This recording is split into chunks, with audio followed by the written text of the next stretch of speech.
Olá a vocês, espero que estejam bem. Demorei um pouco, primeiro porque estava tentando ler os papéis da prisão. Estamos iniciando agora a análise de dois contos do Luandino, nessa migração. Saímos da história do Brasil e vamos para a história de Angola.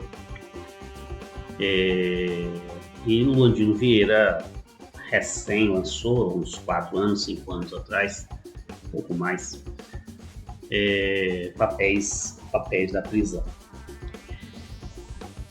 Para mim, a história da violência é algo muito, muito complicado. A última vez que eu encontrei o Luandino, ele ainda sofria hoje, né? Nesta década passada, pelo menos, os efeitos desse período em que ele viveu preso pelas autoridades portuguesas, ou seja, essa prisão acontece ainda com Angola dependente de Portugal, Angola sob o domínio da exploração portuguesa, e o Luandino sofre os efeitos dessa prisão até hoje. Então, ler os papéis da prisão é difícil. Para mim é muito difícil imaginar que uma pessoa perdeu mais de um quarto da sua vida sobre as grades porque escrevia contra o governo fascista de Salazar.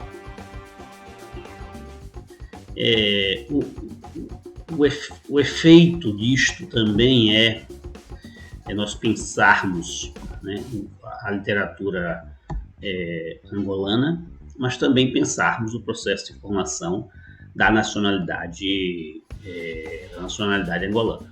Então nós temos essa coisa que compõe o projeto sempre, a dupla missão de compreendermos sim a produção literária do Luandino, mas também compreendemos o processo histórico em que isso foi vivido. Eu tinha lido enxertos dos papéis da prisão, mas nunca tinha me debruçado sobre todo o processo, né? É angustiante, e infelizmente a angústia fez com que eu, ao incorporar o autor, fizesse isso de forma muito, muito lenta, e portanto nós temos aí um diapasão de dois meses. Isso não é matemática, isso não é produção em série. Um pensador, um cientista, sim, mas também é um humano que tem sentimentos, e para mim foi difícil. Mas vamos ler dois textos que são maravilhosos, né? A minha proposta é pensarmos a partir de agora a história do papagaio, a história do roubo do papagaio e a história da galinha do ovo. Nessa segundo conto do Luandino, eu uso há 11 anos nas minhas aulas, desde quando entrei na Unilab, né? As aulas que eram gerais para todos os cursos, elas também eram uniformizadas, e eu tive há 11 anos eu trabalho com a história da galinha do ovo, e todo semestre é sempre um prazer imenso ler o Luandino. Para mim,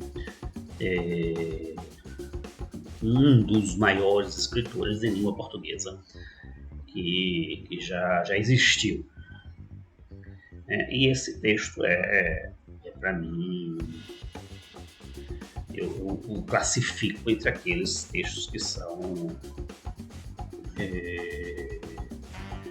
de um brilhantismo sem igual, talvez comparado a um Guimarães Rosa. Se eu tenho que comparar a literatura brasileira. Então, é isso que eu queria começar, pelo menos essa primeira parte, em pensar a literatura angolana, né? O que, né? Ou a partir de quando se começa a pensar a literatura angolana. É óbvio que nesse cenário, a partir de quando se começa a pensar na literatura angolana, já que nossa referência é uma referência brasileira, muitas vezes, infelizmente, eu queria pensar também no texto do Antônio Cândido, né? O que é literatura angolana e quando e a partir de que momento, para não cometer anacronismo. O Antônio Cândido ensina isso, inclusive a história. Para não cometer anacronismos, nós temos que pensar a partir de quando se pode caracterizar a literatura angolana. Esse não é o debate que me interessa, eu deixo esse debate para o pessoal da literatura africana, textos sobre isso, por exemplo, do meu queridíssimo Francisco Topa, que traz esse debate à baila.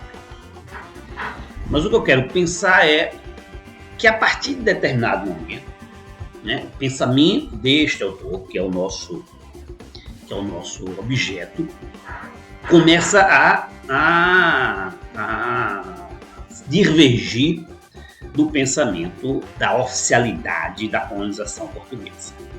Então, se os primeiros textos que surgem de literatura angolana eles estão relativamente muito afinados, né, com o Estado português, mesmo porque se não tivesse afinado com o Estado português, né, tinha o fim que teve do Andino. Era um afinamento forçado, né, típico das ditaduras, e uma forte característica das ditaduras fascistas que dominaram a Europa no início do século passado. Em Portugal isso levou longo curso.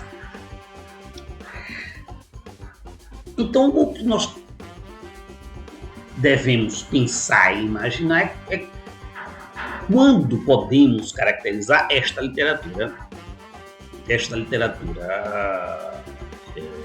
angolana e não portuguesa produzida na colônia, né? Ou, se quiserem usar a expressão portuguesa, um tanto fascista no ultramar. É esse debate que se, por exemplo, caracterizou no Brasil, por isso eu foquei em Antônio Cândido, quando se pensa o que é a literatura brasileira. E a partir de quando eu posso pensar na literatura brasileira? Né? Existe uma guerra entre baianos e o Antônio Cândido, porque o Antônio Cândido, em resumo, simplificando o argumento, exclui o Gregório de Matos da literatura brasileira, caracterizando-o como parte da literatura portuguesa colonial. Essa mesma preocupação vai se, vamos dizer assim, transportar para a Angola. Com um agravante, né? Os mecanismos oficiais ou os mecanismos de reprodução da cultura, seja portuguesa, seja da colônia portuguesa, né? Seja do Portugal continental europeu, seja desse domínio imperial de Portugal na África, era controlada pelo Estado. Então, veja, eu inclusive vou destacar uma fala do Costa Andrade, que ele vai realizar uma palestra em Belgrado, em 1966. Eu quero começar com essa fala. Ele vai estar destinando a sua fala em Belgrado, ou seja, antigo bloco soviético, compunha o bloco na Guerra Fria, o bloco comunista, o chamado bloco comunista. Era onde existia uma possibilidade de debate em torno dessa literatura angolana, em torno do nosso autor, do Andino Vieira. Eu sei, essa parte pode ser um pouquinho mais chata do que nós vamos fazer depois. Nós não estamos ainda tratando do Landino em si, o texto do Landino, nós estamos tratando do Landino e sua vida e sua obra para produzir esses textos. Peço que vocês tenham paciência e esperem as próximos videoaulas. Essa eu sei, quando uma videoaula é teórica por demais. Mas o Costa Andrade vai falar olha bem, em Belgrado, para estudantes latino-americanos. Ou seja, é um público restrito e um público provavelmente de estudantes latino-americanos comunistas que provavelmente, né, vinham fugindo das ditaduras e do avanço da direita latino-americana. Essas palavras, essa palestra, ela vai estar publicada num livro chamado Literatura Angolana, uma visão sócio-histórica, né, da literatura angolana, chamada Opiniões. E aí eu vou ler para vocês esse trecho do Costa Andrade. A fase atual, que já viu surgir obras novas, das quais é fundamental Luanda, nosso objeto a partir dessas videoaulas, saberá responder, estamos certos, ainda uma vez mais, aos anseios das massas populares angolanas. Veja, ele está falando isso em 1966. Eu destaco isso porque a gente vai depois ver o processo de independência de Angola. Que lhes dão corpo e a anulam. A cultura angolana está, através da literatura e de outros meios, engajada no processo revolucionário da luta de libertação.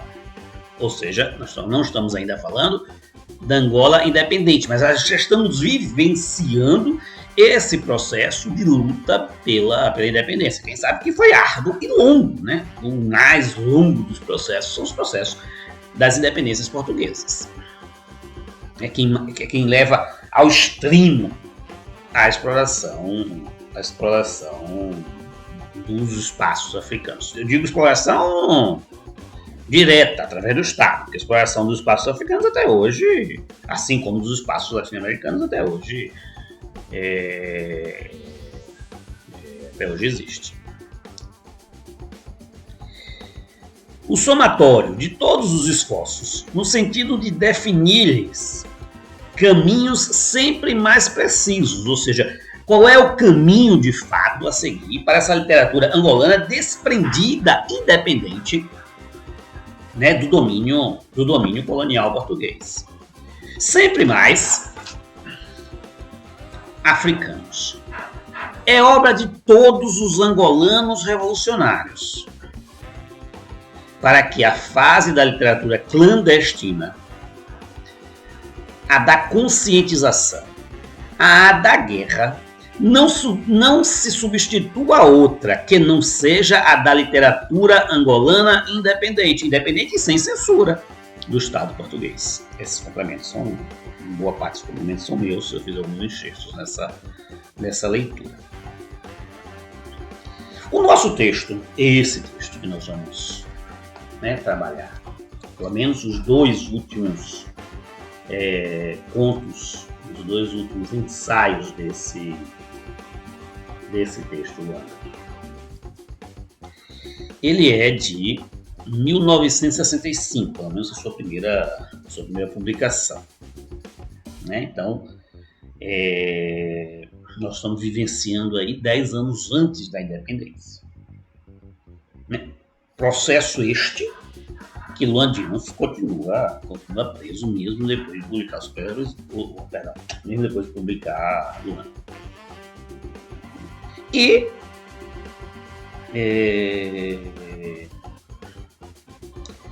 essa sensibilidade de detectar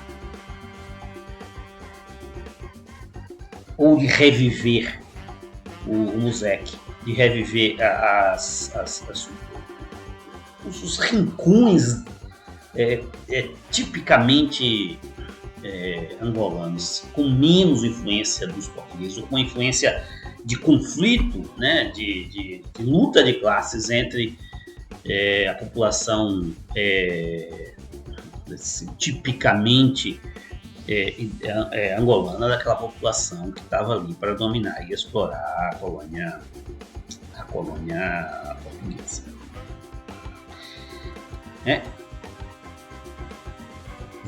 Quando escreve, Landino já tem 12 anos de prisão política. E quando a gente lê Papéis da Prisão, a gente vai ver, inclusive, que ele narra algumas vezes em que ele acha que está enlouquecendo. Veja, o ataque de pânico em Londrina aconteceu em Braga. Né? Agora, 6, 7 anos atrás. Imagine, já estando na prisão e produzindo essa genialidade que é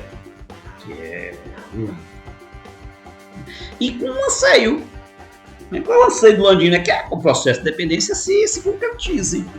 Anseio pela necessidade de ver uma Angola livre do jugo português, mas também para resolver a sua angústia pessoal do Landino, que só se transformaria numa pessoa independente, livre, né, no momento que conseguisse derrubar também o governo salazarista, ou seus herdeiros. Eu queria destacar, portanto, o que Landino vai escrever na página 161 de Papéis da Prisão. Leiam Papéis da Prisão quando vocês estiverem bem. Se vocês tiverem que ler, não aconselho ler durante a pandemia. Não façam isso. Foi uma bobagem que não se deve fazer. Sigam o conselho do velho professor, velho. Na página 161, Landino vai tentar se caracterizar.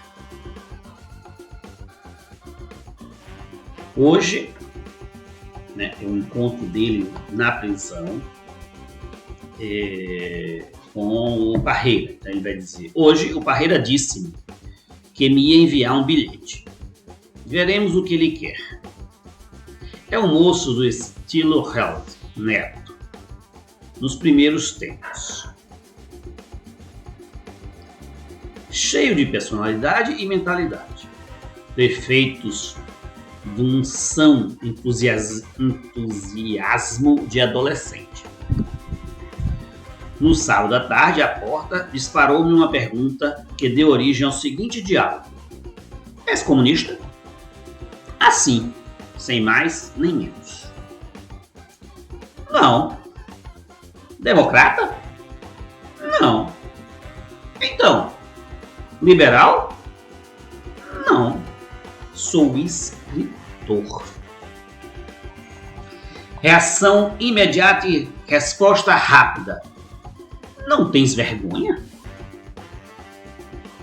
E depois de um silêncio, eu sou comunista.